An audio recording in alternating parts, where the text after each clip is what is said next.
Voyez comment le monde nous envie. La paix et la joie inondent notre cœur. C'est la gloire de Jésus-Christ qui vivifie et qui nous remplit de son divin amour. Voyez comment le monde nous envie. La paix et la joie inondent notre cœur. C'est la gloire de Jésus-Christ. Bien, nous allons prendre le livre de 2 Corinthiens, le chapitre 16. Nous allons lire le verset 9. Je prierai le peuple de Dieu de bien vouloir se tenir debout.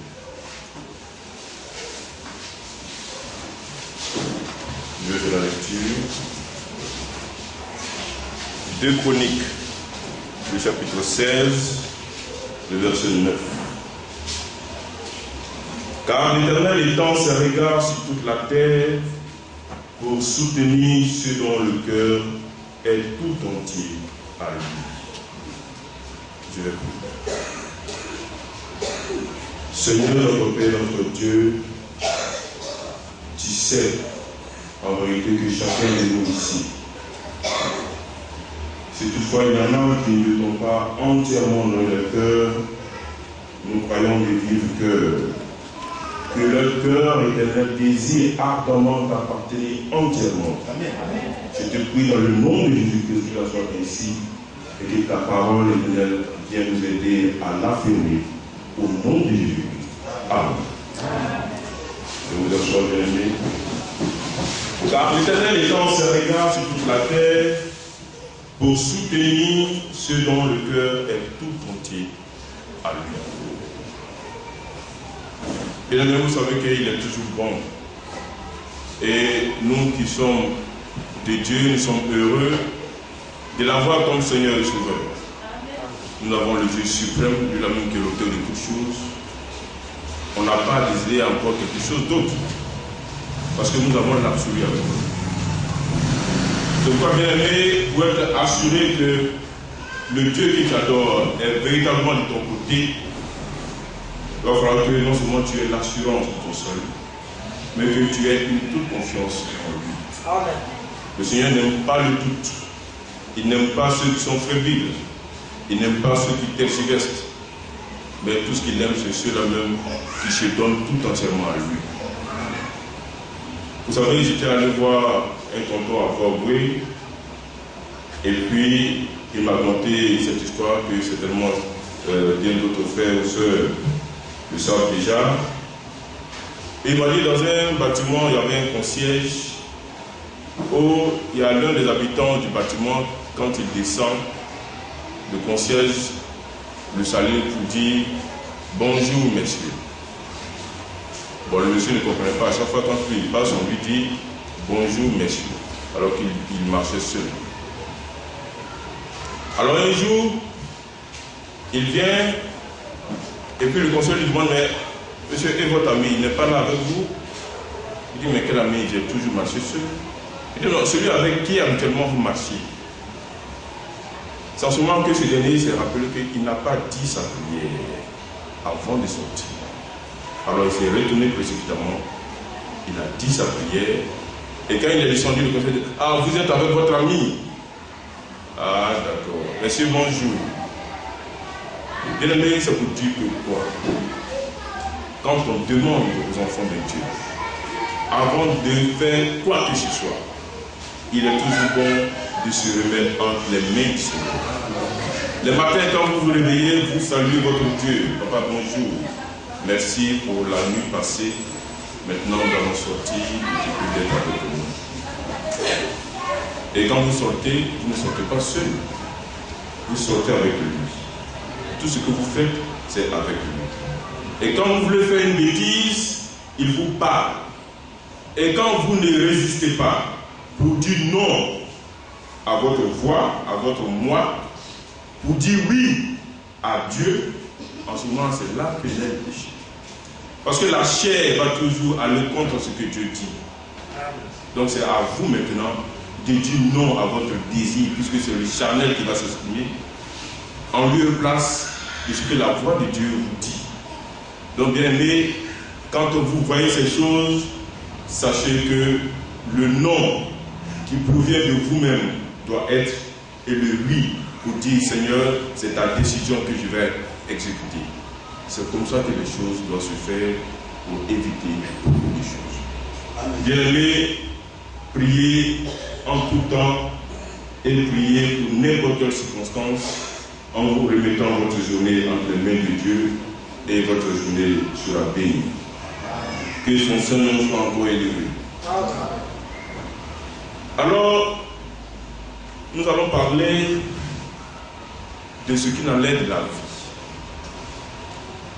La vie, vous savez, tout homme naît pour mourir. Mais la vie, ce que les hommes ont l'habitude d'appeler bio,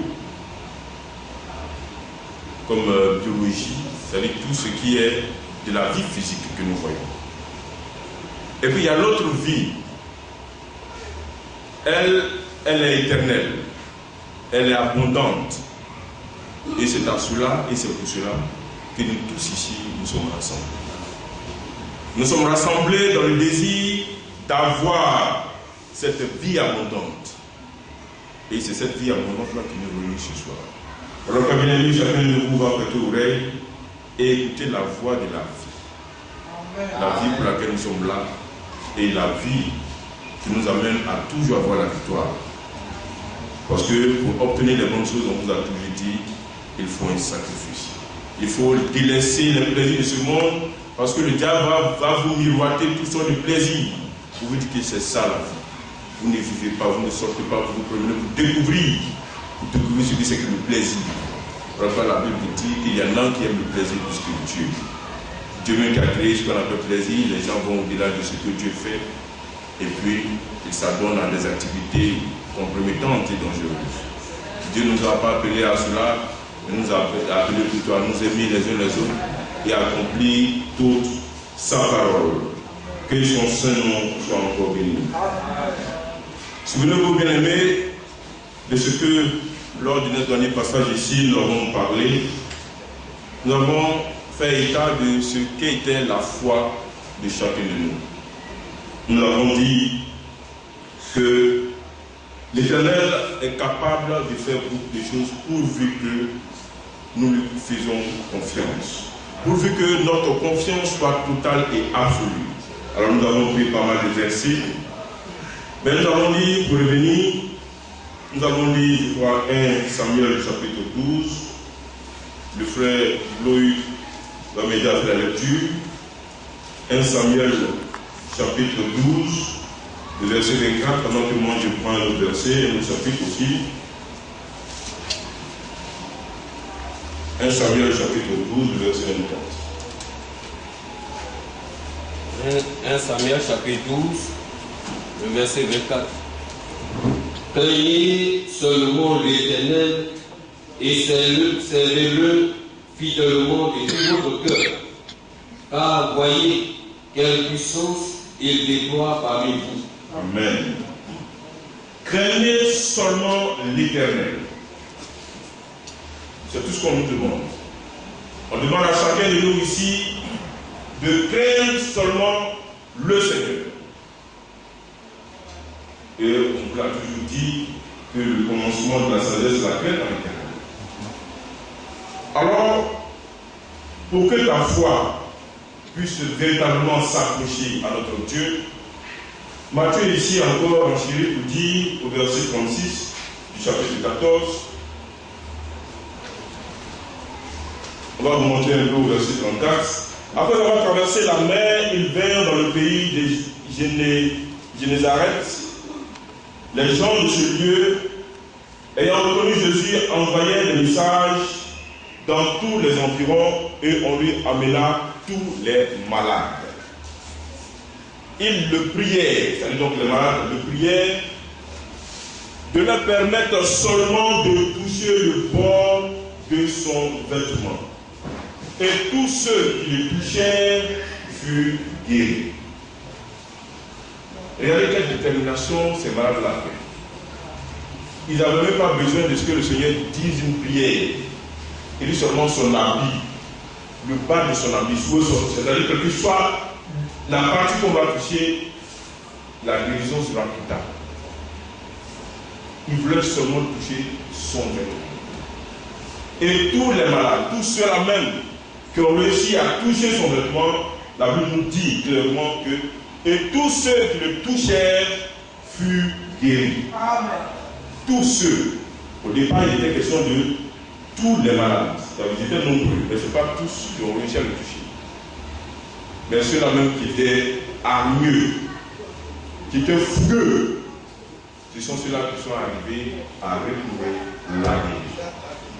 Alors le Seigneur te demande d'être aussi fougueux, que ta foi soit aussi audacieuse.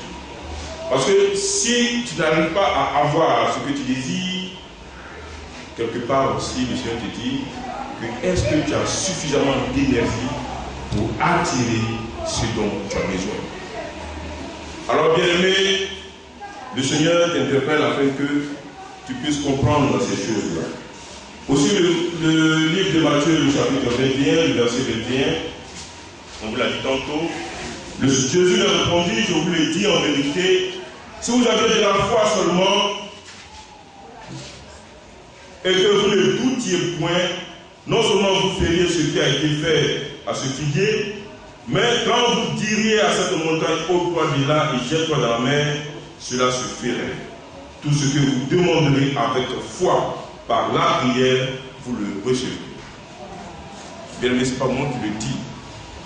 Tout ce que vous demanderez par la prière avec foi, la Bible dit, vous le recevrez. Alors, qu'est-ce qui ne va donc pas pour que nous n'arrivons pas à avoir ce que nous recherchons? Bien aimé, c'est la question. Le tableau est là. Vous voyez déjà le cheminement. La base. L'élément central même de la vie chrétienne. Une confiance totale. La Bible dit que celui-là même qui donne son cœur entièrement, et non pas à 99%, mais à 100%. Une partie ne doit pas être retenue pour quelqu'un d'autre. Alors il nous revient, bien aimé, de nous remettre tous en cause. Si tu veux véritablement obtenir de Dieu ce que tu désires, le Seigneur a horreur de quelque chose de doute. Tu oses douter de la puissance de Dieu. Bien aimé, le Seigneur appelle ça de la foutaise. Et tu ne le prends pas au sérieux.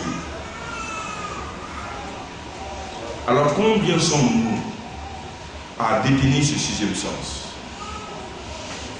Combien sommes-nous à pouvoir être capables de demander par une puissance et une prière forte afin d'obtenir tout ce dont nous demandons? Dieu l'a dit. Tout ce que vous demanderez avec foi par la prière. Il n'a pas dit quelques-uns vont l'accepter. Il a dit tout ce que vous demanderez avec foi par la prière, vous le recevrez. Et la maison, vous voyez, il y a quelque chose qui ne va pas. Alors Dieu te dit qu'il n'y a pas quelque chose qui peut te faire obstacle. Ce n'est pas possible. Mais on se connaît. Au dehors, on voit ce qui se passe. On voit ce qui se passe. Et ça veut dire que encore notre base est faible.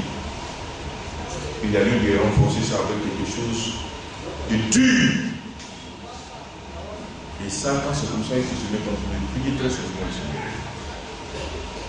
Sinon, ce que nous allons attendre, c'est-à-dire on va rester là avec toute forme de patience, on n'obtiendra absolument rien du tout. Parce que nous avons eu le courage de douter de notre Dieu. Bien, mais est-ce que vous comprenez ce que le Seigneur est en train de nous dire? Le 12. On a pour habitude de prononcer ce mot-là comme ça à la volée.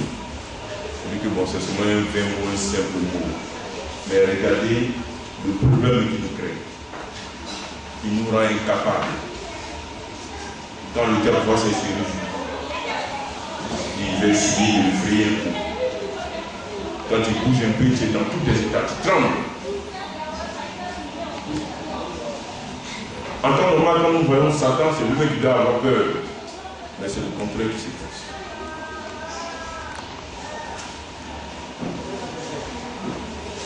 Bien aimé, c'est pourquoi il faut que toutes ces choses-là soient restaurées et rétablies. Il est temps pour chaque frère et chaque soeur de prendre son bâton de pèlerin et de travailler à son salut avec crainte et tremblement.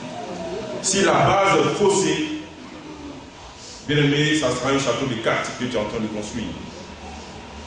Un tout petit vent, et puis tout s'écoule. Un chrétien, ce n'est pas quelqu'un de fébrile, c'est un Dieu. C'est ce que vous devez comprendre. Nous allons toucher. Bien-aimé frère Hugo, tu vas prendre le psaume chapitre 33.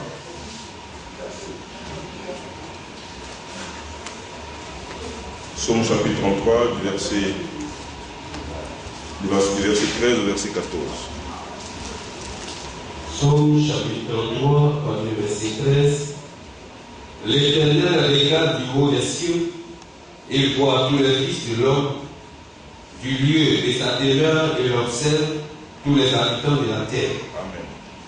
L'Éternel regarde du haut des cieux. Il voit tous les fils de l'homme, du lieu de sa demeure, il observe tous les habitants de la terre. Alors, depuis là où il se trouve, le Seigneur a le regard sur chaque âme, sur chaque être vivant. Il regarde. Et puis il vous connaît. Il connaît chacun de nous. D'où sa puissance. Comment quelqu'un, peut-être avec seulement 2 yeux ou bien avec combien, son regard est basé sur chaque être ici. Même nous-mêmes, quand on voit même un tas de fourmis par terre, qui sont un peu éparpillées, on a du mal à les suivre. Quand bien même que notre champ visuel prend tout le périmètre. Mais souvent on est un peu perturbé, on voit un qui est ici, alors que le Seigneur connaît le pas de chacun. Bien, tu vas poursuivre en prenant le proverbe le chapitre 5. Le chapitre 5, le verset 21. Proverbe chapitre 5, verset 21. Proverbe chapitre 5, verset 21. Car les voies de l'homme sont devant les yeux de l'Éternel, qui observe tous ses sentiers. Amen. Car les voies de l'homme sont devant les yeux de l'Éternel, il observe tous ses sentiers. Donc ça dit que personne ne peut échapper à notre Père. Tu vas essayer de faire quelque chose, tu vas te dire que bon, Dieu est un peu occupé à faire autre chose. Eh bien, tu sais que tout ça c'est de l'illusion. Tu ne peux pas échapper. Quel que soit ce que tu vas faire, on va te dire que le Seigneur est dans cette église et il est en train de guérir les malades. Donc toi, tu vas profiter en même temps pour faire autre chose et puis ne te dira pas. Mon ami, ça c'est faux. C'est nous les hommes. Quand quelquefois on fait certaines choses, et puis nos enfants se cachent et disent bon, comme papa est occupé en train de regarder autre chose, moi il va profiter pour aller faire quelque chose d'autre qui ne me verra pas. Ça c'est purement humain. Mais quand il s'agit des hommes, le Seigneur te dit qu'il te voit. Et puis dans Job, le chapitre 34, le verset 21, je lis, car Dieu voit la conduite de tous. Il a les regards sur les pas de chacun. Il n'y a ni ténèbres, ni ombre de la mort, où puissent se cacher ceux qui commettent l'iniquité. Dieu n'a pas besoin d'observer longtemps pour qu'un homme entre en jugement avec lui. il brise les grands sans information, il les met et il en met d'autres à leur place, car il connaît leurs œuvres. Bien aimé, voici ce que le Seigneur nous dit. Même ça, il n'a pas besoin de dire fais-moi ton rapport pour commencer à intervenir. Parce qu'il sait déjà, il prend la décision qu'il veut, et puis si tu ne cadres pas avec lui ses dispositions, mon ami, ça sera fini pour toi. Il dit, car Dieu voit la conduite de tous, il a la regard sur les pas de chacun. Les pas de chacun, le Seigneur nous fait comprendre qu'il a les regards sur toi. Les moindres pas que tu poses, le Seigneur dit qu'il a les regards sur toi. Donc bien aimé, tu es heureux, toi au moins, il y a quelqu'un de suprême qui s'intéresse à toi. Le Seigneur te regarde. Partout où tu vas, dans le petit coin, dans le grand coin, dans tous les lieux où tu vas te trouver, le Seigneur est là et il te voit. Alors donc, quand nous marchons, quelques endroits où nous nous trouvons, pourquoi avons-nous donc peur? Pourquoi ne pensons pas, ne nous remettons pas en cause disant que est-ce que le Seigneur, tu es là, tu te demandes, mais est-ce possible que le Seigneur soit avec moi? Pourquoi mon cœur bat-il si fort devant peut-être un vieillard que dans le temps les gens pensent être sorciers, et puis quand tu as peur, tu trembles, tu dis lui aussi que le salut va ici. Il y a un homme qui fonctionne de la chose. Bien aimé, il est temps pour toi de te ressaisir. C'est fini cette vieille histoire. Ça, les chrétiens appellent ça des histoires drôles. Ça le plie sur le corps. On a fini avec se présenter. Il est l'heure pour nous d'aller aux choses sérieuses. Alors c'est pourquoi chacun de nous, bien-aimés, doit rester plongé, immergé dans la parole de Dieu. Tu es toujours sous l'eau, immergé dans la parole, dans l'eau, la parole, tu es dedans. Quand tu sors la tête, le diable vient te donner contact. C'est comme ça qu'il fonctionne. Alors il va falloir que tu aies des nageoires pour pouvoir tenir, résister et respirer dans l'eau. Quand tu sors du cadre de la parole de Dieu, c'est à ce moment-là le diable aussi n'hésite pas à t'attraper. Vous connaissez les abeilles, quand elles poursuivent, le seul truc qu'on cherche c'est l'eau. Quand on plonge, on peut respirer un peu. Mais quand une fois tu sors la tête, il tourne. Quand tu sors un peu tes petits yeux, il rentre là-dedans. Et puis il ressort. Alors chacun de nous doit donc rester immergé dans la parole de Dieu. Est-ce que vous comprenez? Voilà pourquoi on vous dit la seule sécurité dont nous jouissons, c'est dans le cadre de la parole de Dieu. Tu sors. Vous voyez même les bergers. Il y a un enclos qui est bien là, il y a la clôture qui est bien, et puis les troupeaux sont là-dedans. Mais si tu sors, comment tu sais ce qui va t'arriver? Voilà pourquoi n'ayons pas de comportement de capri. Soyons des agneaux, des doux, et même très doux. Et puis, regardons seulement au berger. Là où on nous dit d'aller, c'est là-bas qu'on doit partir. Bien aimé, est-ce que vous comprenez? Nous allons poursuivre.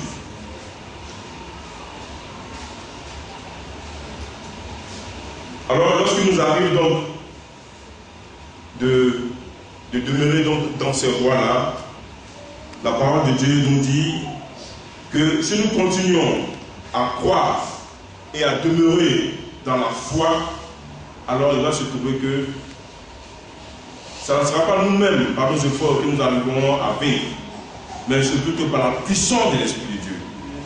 C'est comme ça que les choses fonctionnent. C'est l'Esprit de Dieu en nous qui va nous permettre de pouvoir braver tout obstacle et résister à toute tentation. Car la parole nous déclare que le Seigneur, de la même façon que nous autres, il a été tenté à plusieurs reprises, mais en aucun moment, il a péché. Et il a dit, si on a la foi, si nous ne tergiversons pas, alléluia, alors en ce moment-là, qu'est-ce qui va arriver? Ce que lui il a fait, nous allons faire de plus grand. Il ne faut pas tergiverser, il faut rester là, être ferme. C'est ça la parole de Dieu. Amen. Bien aimé, nous allons poursuivre. Mon frère, il va prendre Genèse le chapitre 3. À partir du verset 3 jusqu'au verset 4.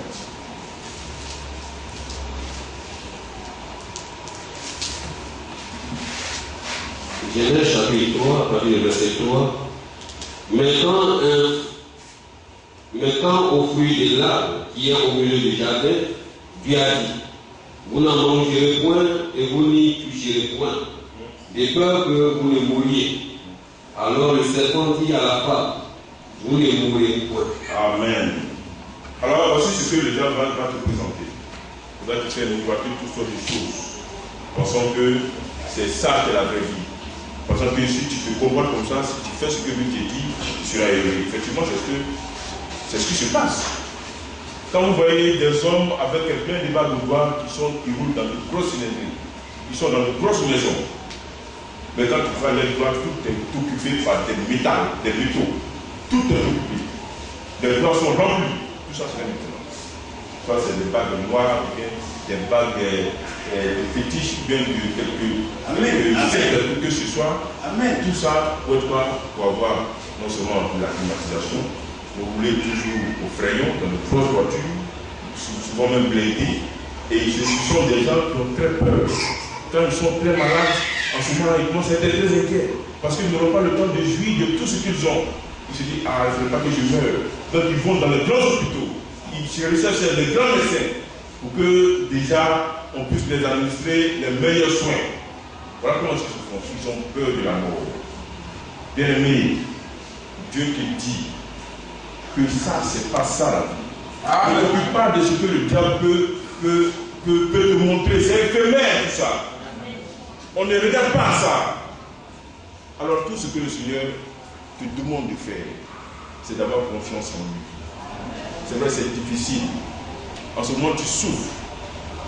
Alors, on nous a dit qu'il est mieux de mourir aujourd'hui et puis demain vivre la vie abondante. Amen. On vous a parlé de Dieu. Dieu, c'est la vie que Satan va te présenter. Cette vie terrestre et éphémère. Alors que Dieu est prêt à te présenter quoi? Zoé, la vie abondante, une vie éternelle. Mais pour cela, il te demande, il faut souffrir un peu. Souffre. Tu vois ton camarade, c'est vrai, il prospère, il a tout ce qu'il faut. Il mange chaque jour, peut-être même 5 fois par jour. Il mange le matin. Le matin, il va manger à 10h. À 10h, il va manger à midi. À midi, il va manger à 16h. À 16h, il va prendre dîner. Dîner, il va prendre souper. Tout ça dans son estomac, puis après, c'est pour se retrouver au petit coin. Et puis encore, c'est le même cycle. Demain, il va recommencer la même chose. Vous voyez, il est conflit. Il est très conflit. Comme dirait quelqu'un, pour la libération de des prisonniers politiques, il y en a qui disent que jadis, comment on appelle ça, ils étaient amaigris, alors comme ils savaient qu'on devait les libérer, leur dernier repas, on mettait beaucoup de vitamines dedans, comme ça ils vont pousser un peu. Là, comme c'était à la télévision, on verra que bon, les marques quelque part, ils sont bien. Mais quelqu'un est sorti. Tu n'es pas là-bas pour voir ce qui s'est passé. Mais ce n'est pas la peine de rentrer dans des polémiques qui vont te créer de mêmes problèmes, bien aimé. Ça va te créer problème, tu n'étais pas là. Tu dis des choses qui vont te rattraper demain. Amen. Bien aimé, c'est pourquoi il est temps pour chacun de nous, occupons-nous de ce qui nous regarde, ce que nos yeux n'ont pas vu, ou ce que nos yeux assemblés voient, et puis notre tête va commencer à donner des interprétations. Tu n'as pas un diplôme d'interprétateur. Dieu ne t'a pas appelé à interpréter quoi que ce soit. Il t'a appelé à obéir à sa parole. Et si tu vois ton frère en difficulté, soutiens-le. Amen. C'est l'amour qui va nous réunir. Amen. C'est l'amour qui fera qu'on verra notre Seigneur demain. Bien aimé, il est temps pour nous de nous ressaisir et de faire attention aux leurres que le diable nous présente afin que notre demain soit réjouissant. Souvenez-vous également d'Ève. Ève, tout à l'heure nous l'avons lu, elle pensait donc détenir la vie. Le fils prodigue également, quand il quitta son père, il s'est dit que la belle vie. Il avait toutes sortes de filles. Il pouvait coucher avec 10 filles en même temps. Il pouvait dire, ça c'est ça l'appelle la vie. Et puis il était à la maison là-bas, il n'avait rien. Il souffrait comme ça.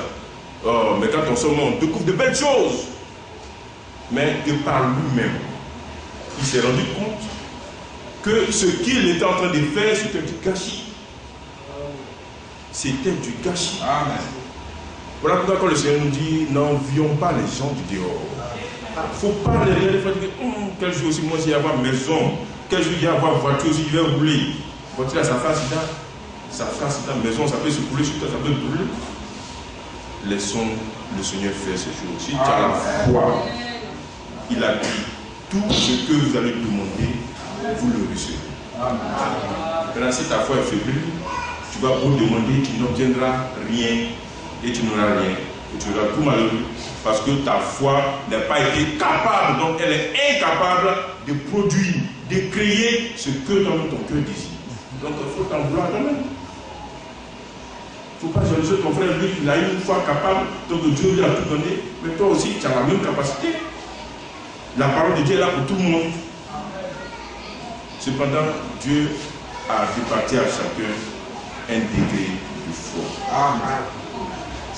Mais cependant, la foi que Dieu nous a donnée, ça doit être capable de pouvoir faire quand même le minimum, le minimum. Nous allons poursuivre. Enfin, il va prendre Romains le chapitre 8. Romains le chapitre 8, le verset 13.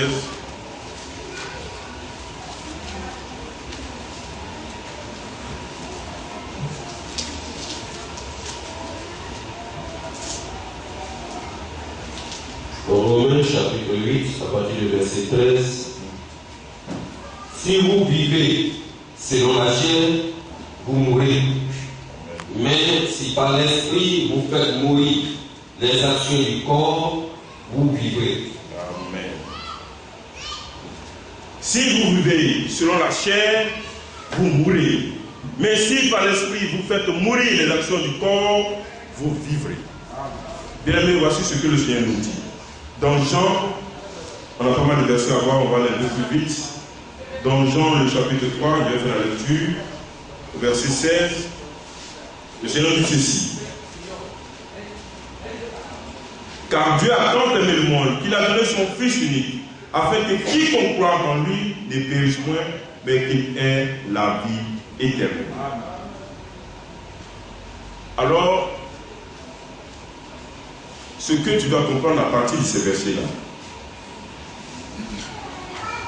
que les désirs de la chair, bien aimé, tu dois mettre cela, je ne sais pas si c'est en second ou bien au troisième plan, mais ne t'en soucie même pas.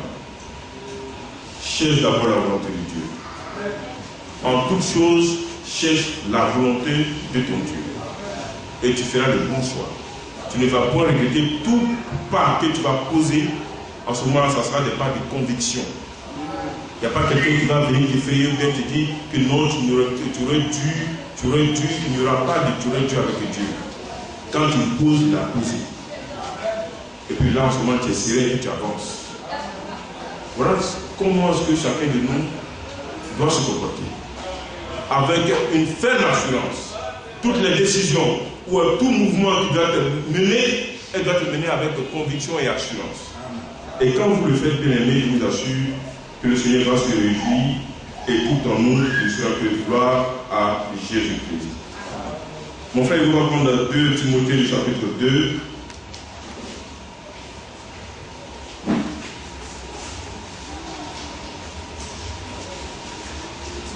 2 Timothée, le chapitre 2, le verset 11. 2 Timothée, chapitre 2, verset 11. Cette parole est certaine. Si nous sommes morts avec lui, nous vivrons aussi avec lui. Amen.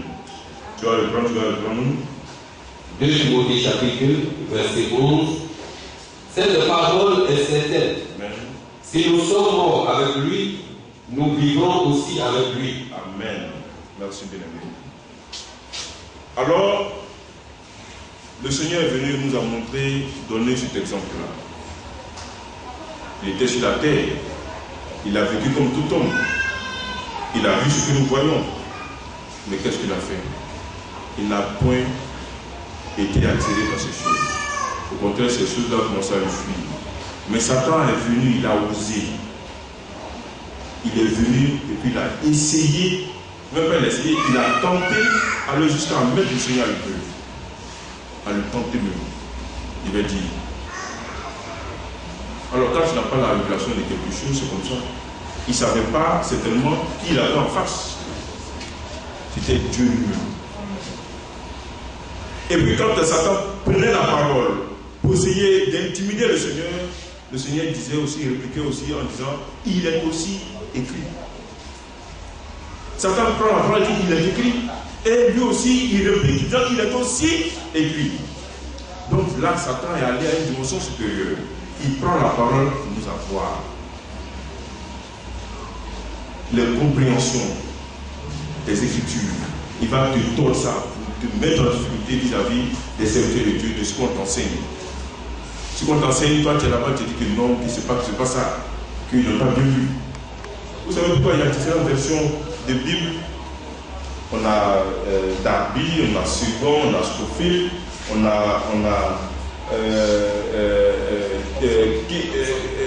Thompson, King James, il y en a plusieurs. Mais la vraie version, l'original est le livre. Donc ce que nous prenons là. Parfois quand on lit, on n'est pas forcément d'accord avec le commentaire de notre frère. Parce que souvent il dit des choses. Il y a comme aussi qui vient dire aussi la grave des choses. Bien aimé, où est l'original dans toutes les Bibles que vous dites l'original de nous?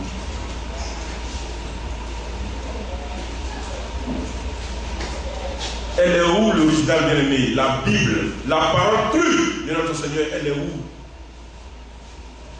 Tout ce que chacun de nous détient, c'est des versions. Des versions parfois selon l'homme. Mais quand nous lisons, l'esprit, la puissance de l'esprit vient nous éclairer pour nous dire, ici ça veut dire ça, ça veut dire ça, et ça veut dire ça. Il corrige en même temps. C'est ça qui nous sauve. Là, on est content. Voilà pourquoi il ne faut pas te fier à ce que tes yeux voient. Quand on dit lisez entre les lignes, ce que les yeux ne voient pas dans l'esprit de Dieu va te faire lire ça. Voilà la véritable version. L'original de la Bible. L'esprit. Et quand mon esprit de Dieu, en ce moment, élevé, tu as l'abri de tout vent de doctrine. Tu as l'abri de toutes sortes d'interprétations. Et puis là, en ce moment, tu es serein pour Dieu. Sinon, dans le temps jadis, il y avait trop de connaisseurs, il y avait trop de pasteurs, il y avait trop de docteurs dans le peuple de Dieu. On vient jusqu'à discuter avec le pasteur, non, mais tu dis mal, c'est pas comme ça. Mais regarde, mais comment tu es? Mais voilà un peu comment est-ce que les choses sont. Donc faites confiance à l'Esprit de Dieu. Et ne vous abonnez pas aux vains discours, aux vains disputes, ou bien à discuter avec un serviteur de Dieu de quelque manière que ce soit. Surtout le pasteur, parce que là, Dieu l'a honte. Il sait ce qui est bon pour chacun de nous. Quand on vous dit mourrez pour vivre demain, alors mourir. C'est-à-dire les désirs de la chair, il faut les tuer. Quand tu vois ta camarade qui a porté un genou tissu sur ta l'argent, ce n'est pas la peine de te casser la tête pour la voir. Ou alors s'il y a un modèle qui est bien, tu dis, non, ça va faire il peut se faire plus dessus le modèle. Alors si nos bien les sœurs, elles voient quelque chose et puis elles viennent voir leur frère peut dire, ah, encore moi, il veut que mon ancien soit ça. Mais il faut laisser Dieu faire les choses à ta place, c'est mieux. Quand tu n'as pas les moyens de faire quelque chose de gigantesque, de titanesque, alors souvent, mon ami, il reste tranquille. Amen. Petit là, c'est tout. Je vais vous donner un exemple très rapidement. Vous savez, il y a des fois où les gens vont prendre crédit pour organiser des cérémonies festives, mariage, baptême, ou bien quelques autres manifestations que ce soit. Non, mon voisin a fait quelque chose de formidable, que moi aussi, il puisse montrer que moi aussi je peux faire ça. Et puis il t'en prend crédit. Il y en a qui font mariage même ça dit parce qu'il prend une limousine. Il fait tout. Et puis après il s'est endormi dans Psychobois. Il souffre toute sa vie. Quelque chose d'injuste.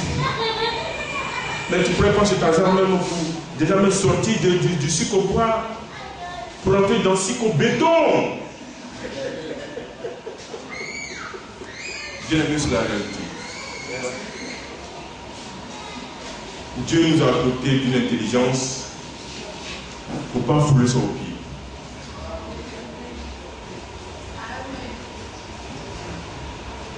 Il faut avoir foi et avoir une entière confiance en l'Éternel. Vous savez, si nous ne venions pas sur notre foi, ça nous sera un jour fatal. Si nous la négligeons, nous allons regretter un bon jour. C'est pourquoi il est temps pour chacun de nous bien-aimés d'accorder une place très importante de cet élément-là dans notre vie spirituelle. Vous savez, pour construire toute chose, il faut une base. Il faut un fondement. Alors si le fondement est raté, tout va s'écrouler un jour. Beaucoup de frères ici sont passés par des moments difficiles. Et puis Dieu a écouté d'eux, ils commencent à sortir un peu la tête, la boue, la douleur pour respirer un peu. Mais le temps va venir où on va respirer, on va bien respirer. Mais le moment est venu, c'est aujourd'hui. Notre aujourd'hui va déterminer notre demain. Donc si on souffre, c'est vrai, nous tous nous souffrons, mais le demain sera profitable pour chacun de nous. L'espérance est de la gloire. Alors le Seigneur, notre Père, a prévu quantité et qualité de promesses pour toi et pour moi. Alors il faut que chacun de nous puisse réaliser que si la quantité de promesses et la qualité de ces promesses-là ne crée pas en toi une motivation, mais tu ne sais pas encore ce que tu vas faire. Tu veux quoi encore? Si Dieu a parlé les promesses de Dieu, tu n'as pas foi et tu te bases sur ce que les hommes disent, pour dire que demain, lui au moins, c'est sûr dans une maison. Dieu l'a dit sur une foi. On dit c'est là-haut, on va goûter autour un peu. Moi, il va là-bas sur la terre. Il va avoir une maison, moi aussi, avec piscine, qui vient là. Mais tu as une noyée dedans. Comme tu as posé là, tu as une noyée dedans. Dieu dit qu'il y a quelque chose de plus grand là-haut. Donc, si tu n'as pas une piscine dans ta maison, il ne faut pas en faire un scandale. Piscine, c'est de l'eau dans un petit périmètre. C'est tout. Mais c'est le nom piscine là qui fait qu'on commence à donner autre chose. Piscine de Dieu sur la terre, voilà, c'est océan Atlantique. Ça, c'est piscine de Dieu. Tu vas commencer et puis tu vas. Parce que les gens font. Nous, là, c'est ça, nous. Nous sommes venus là, ça va les nettoyer. Alors que pour Dieu, ça c'est récit pour ceux. Quand les gens peuvent faire pour purifier des pierres, quand tu laves, qu'elle plaît, quand tu prends l'eau du mètre, ça brille comme ça. Tous les microbes meurent. C'est comme je me souviens à Bélier, on a parti à une piscine là. Une piscine à Bélier, on a parti moi avec un ami à l'époque, autant j'ai dit. Alors il y avait une grosse flotte en métal, je suis dans le Moussapia. Alors celui qui surveillait la piscine dit Africain, la sorte de l'eau. On assoit avec une grosse flotte, avec une de bain. Bon, je m'en vais regarder, il dit bon, comme il n'y a pas de bain, il dit il rouge, et bien il cherche voir l'éducation des styles de bain. Vous voyez des rougeurs entre les mains. Tout est rouge. Quand on préfère des jeans, tu as nouvelle, comment la côté, tous les bouquets sont rouges comme ça. Et puis tu as le mettre. Après, nous sommes allés au marché, on a acheté des caleçons. Et puis nous sommes revenus. Tellement on voulait nager, tu sais, le petit balai, tout ça. On voulait nous aussi nager. Mais quel est le musique que vous voyez dans la piscine? Puis, ça, n'importe quoi. Et c'est ça que les gens désirent. Et plutôt que tu ne sais pas, tu prends, tu ouvres ta bouche, tu commences à nager. C'est ce que tu as mis là. Bien aimé, tout ça c'est des choses qui vont passer. Il ne faut pas regarder, quand on vous dit qu'il y a des choses intéressantes là-haut, et puis nous on réfléchit sur quoi, on dit non, on fait après ça. Ça c'est maladie. Ce que tu as écouté du Libanais, voilà. Ça va la pousser. Et puis c'est la vérité. Et nous aussi quand on a vu ça, nous on a poussé.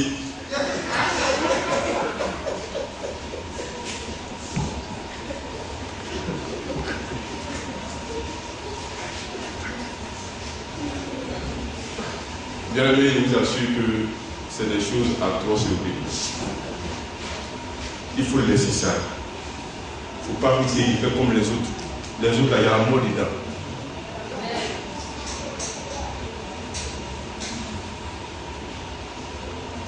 Alors le Seigneur nous dit que ces quantités, ces qualités de promesses, c'est seulement par la foi que nous parviendrons à les obtenir. Seulement que par la foi. Alors il faut que chacun de nous puisse s'approcher aux promesses de Dieu. Et nous verrons que la puissance de notre foi va arriver à saisir une bonne fois pour toutes les glorieuses promesses de notre Seigneur Jésus-Christ. C'est à ce moment qu'on peut proclamer à haute voix que moi je suis co-héritier de Christ et héritier de Dieu. Mais quand on chante pas comme ça, ce ne sont pas des paroles comme ça en l'air, on est habitué. Je suis, moi comment on chante ça déjà, co-héritier, on chante et puis on a. Méfiez-vous des mots qui sortent de votre bouche. On prend ça, on a tendance à jouer avec, c'est-à-dire on est habitué, on dit bon, c'est la routine quoi. Alléluia, alléluia, bon, après on va s'asseoir, et puis bon, alléluia est fini, on en fait autre chose. Mais alléluia c'est jusqu'à ce que tu crèves. Ta vie qui est là, ça c'est pas une vie ça. Alors que chacun de nous, n'est-ce pas, puisse travailler très sérieusement à son salut avec quelqu'un de comportement. Et vous verrez que le Seigneur fera des choses vraiment extraordinaires dans notre vie.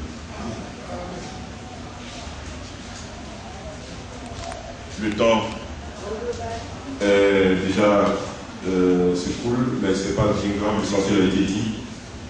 Donc, bien aimés, je vous assure, abandonnons tout ce qui est chair, tout ce qui est produit de la chair.